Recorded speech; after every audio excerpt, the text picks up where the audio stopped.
देख रहे हैं माय भारत न्यूज में हूं आपके साथ स्नेहा तिवारी। माय भारत पर समय हो चुका है यूपी स्पेशल का। नजर डालते हैं उत्तराखंड की खास खबरों पर। चमोली के बद्रीनाथ धाम में प्रबोधनी एकादशी पर्व पर भगवान श्री हरि के दर्शनों के लिए नारायण भक्तों का जनसैलाब उमड़ पड़ा। सुबह से ही मंदिर परिसर में भक्तों की भारी भीड़ नजर आई। आपको बता दें, देवोत्थान एकादशी कार्तिक शुक्ल पक्ष की एकादशी को कहा जाता है।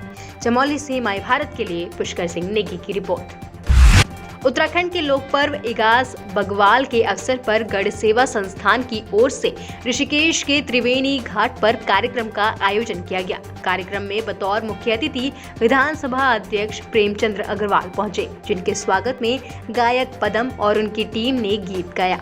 कार्यक्रम में मौजूद कुछ महिलाएं डांस करती भी नजर आईं। वहीं गढ़वाल हास्य कलाकार धनानंद ने भी प्रस्तुति देकर लोगों को खूब हंसाने का काम किया। कार्यक्रम में सैकड़ों की तादाद में लोगों ने जमकर लुत्फ उठाया। पहले मैं इगास पर्व की बहुत बहुत बधाई, बहुत शुभकामनाएं दे रहा हूं। जो हमारा उत्तराखंड का बहुत प्रसिद्ध लोक पर्व इगास है और निश्चित रूप से पूरे प्रदेश में आज इसको मनाया जा रहा है। मैं इसके लिए हर अपने प्रदेशवासी को बहुत बधाई, शुभकामनाएं दे रहा हूं। ये हमारा एक लोक पर्व भी है और हमारा बहुत चूँकि परंपराओं वाला एक कार्यक्रम भी है। और निश्चित रूप से मैं अनिल बलूनी जी का बहुत धन्यवाद कर रहा हूँ, जिन्होंने इस परंपरा को जो कहीं ना कहीं हम भूल रहे थे उसको आगे बढ़ाने का काम किया। और पिछले 3-4 सालों से लगातार हम लोग कार्यक्रम कर रहे हैं। मैं आज गढ़ सेवा संस्थान का बहुत धन्यवाद कर रहा हूं, जिन्होंने हजारों की संख्या में, आप देख सकते हैं हजारों की संख्या में यहाँ पे हमारे तमाम लोग यहाँ उपस्थित हैं। उनकी उपस्थिति में आज हम लोग जो है सांस्कृतिक कार्यक्रम में भी रहेंगे, बहलो भी खेलेंगे और पकवान भी खाएंगे। जो हमारी पहाड़ की संस्कृति है उसका पूरा हम आनंद लेंगे। और मैं अपनी सरकार का धन्यवाद कर रहा हूँ, जिन्होंने इसको सार्वजनिक छुट्टी के रूप में हमारे को एक उपहार दिया है। और निश्चित रूप से मैं सभी से कहना चाह रहा हूं कि हम अपनी संस्कृति को ना भूलें।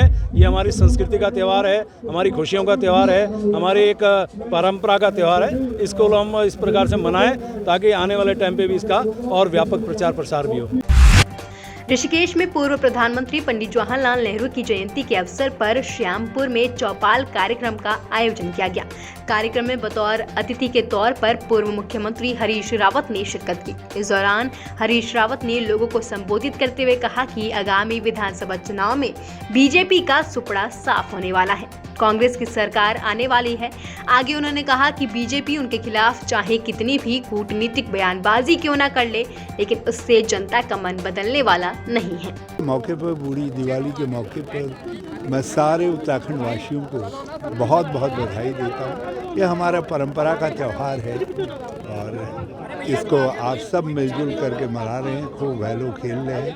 तो उस सब के लिए आपको ढेरों शुभकामनाएं। अच्छा है, यदि उनको आनंद आ रहा है तो हम भी लुत्फ उठा रहे हैं। लेकिन होना तो वही है जो राम रचि राखा। भाजपा को जाना है, कांग्रेस को आना है, ये सब है। हिंदुत्व का कार्ड फिर खेलना शुरू कर दिया उन लोगों ने। हिंदुत्व का कार्ड खेलना फिर शुरू कर दिया है। देखिए, हम हिंदू हैं, वो तत्व निकले हुए हिंदू हैं। अंतर इतना ही है। तो जहाँ मूल है वहीं तो सब कुछ होता है। मूल तो हिंदू है, मूल सनातन धर्म है। हम हिंदू होने पर हमें गर्व है, मगर दूसरों को भी हम उतना ही प्यार करते हैं। भाजपा जो है दूसरों के खिलाफ नफरत घृणा फैला करके राजनीति करना चाहती है। हम सबको जोड़ करके विकास को आगे रख करके राजनीति करते हैं। हमारे ये star twinkle twinkle little star काफ़ी है। क्या सोनिया गांधी और वो भी आएंगे, वो भी आएंगे जब चुनाव शुरू होगा तो आएंगे। बस हिमाचल ने रास्ता दिखाया है। 10% डीजल पेट्रोल पर एक्साइज घटा है। यदि उत्तराखंड अपनी मोहर लगा दे और भाजपा को हरा देता है तो देश को कम से कम सस्ती गैस, सस्ता पेट्रोल, सस्ता डीजल कुछ और मिलने लगेगा। कुछ दाल के दाम कम हो जाएंगे। ये तो उत्तराखंड वासियों को पहल करनी है। देश उत्तराखंड की तरफ देख रहा है। ये जैसे ही जो है भाजपा को बाहर, तो वैसे ही जो है महंगाई घटना शुरू हो। हरिद्वार में नगर पालिका परिषद के अध्यक्ष राजीव शर्मा ने प्रेस कॉन्फ्रेंस की। इस दौरान उन्होंने जानकारी देते हुए बताया कि भारत सरकार के द्वारा स्वच्छ सर्वेक्षण 2021 के तहत देश के प्रधानमंत्री नरेंद्र मोदी के dream project garbage free India श्रेणी में नवगठित एवं उत्तराखंड के एकमात्र निकाय शिवालिक नगर पालिका का चयन किया गया है, जिसके लिए राष्ट्रपति द्वारा पुरस्कार दिए जाने की भी घोषणा की गई है, जिसके लिए सिर्फ नगर पालिका ही नहीं बल्कि पूरे जिले और प्रदेश का नाम और गौरव बढ़ा है। यह अवार्ड भी नगर पालिका का सवाल लेकर कर रही है। देखो, जो हमने प्रयास किया और जो मेहनत करी पूरी टीम नगर पालिका ने, वो अवार्ड मिलना उसी का परिचायक है। हमारी मेहनत को जो है राष्ट्रीय स्तर पर सराहा गया और जो केंद्र सरकार की एजेंसी थी उन्होंने हमें गार्बेज फ्री सिटी के रूप में चयनित किया। ये हमारे लिए वास्तव में सम्मान की बात है और सिर्फ हमारे लिए नहीं, हमारे पूरे जिले और पूरे प्रदेश के लिए सम्मान की बात है। और अभी जो आपने जैसा बताया, माननीय मुख्यमंत्री जी अभी 3 दिन पहले हमारे नगर पालिका क्षेत्र में आए थे, तो हमारी जो आंतरिक सड़कें जिनकी हालत बहुत ख़राब थी, उनके लगभग 5.5 करोड़ के एस्टीमेट मैंने उनको दिए थे और उन्होंने मंच से उसकी घोषणा की। इसके साथ ही हमारा गंग नहर पे जो हमारे वार्ड नंबर 5 को जोड़ता है, वहाँ एक भव्य घाट बनाने की उन्होंने घोषणा की। ठीक उसी दिन उन्होंने छठ मैया पार्क जो हमने हाल ही में बनाया उसका लोकार्पण किया। तो निश्चित ही जब ये सारी घोषणाएं धरातल पर उतरेंगी तो नगर पालिका, जिसको हम 2.5-3 साल में साधन संसाधनों के बहुत अभाव के बावजूद इस स्तर पर लाए हैं, निश्चित रूप से उसमें और 4 चांद लगेंगे और हमारे क्षेत्र का जो एक विकास है वो और ज़्यादा मुखर होकर खुद अपनी बात कहेगा। नहीं, मुख्यमंत्री जी ने सबसे पहला मैं उनका आभार व्यक्त करना चाहूँगा कि जो हमारे कर्मचारियों की तनख्वाह वो 14 महीने से पेंडिंग थी, उसके लिए हमें अनुदान दिया है और उनको हम अब तनख्वाह देने चाह रहे हैं। ये उनका विशेष सहयोग रहा। दूसरे, ये जो घाट की और जो सड़कों की उन्होंने घोषणाएं करी हैं, ये भी एक तरह का पैकेज ही है। हमारी इतनी सारी सड़कें बनेंगी तो उसमें हमारा जो नवोदय नगर है, रामधाम का क्षेत्र है, सुभाष नगर है, टीरी विस्थापित है, इन क्षेत्रों में बहुत सारा परिवर्तन दिखाई देगा। जो भी यथासंभव होगा वो हमारी नगर पालिका को सहयोग करेंगे और अवार्ड लेने के बाद हम इसके हकदार भी हैं। हरिद्वार ग्रामीण क्षेत्र के लालढांग में रवासन नदी में चल रहे अवैध खनन को लेकर कांग्रेस ने कैबिनेट मंत्री स्वामी यतीश्वरानंद और सरकार पर हमला बोला।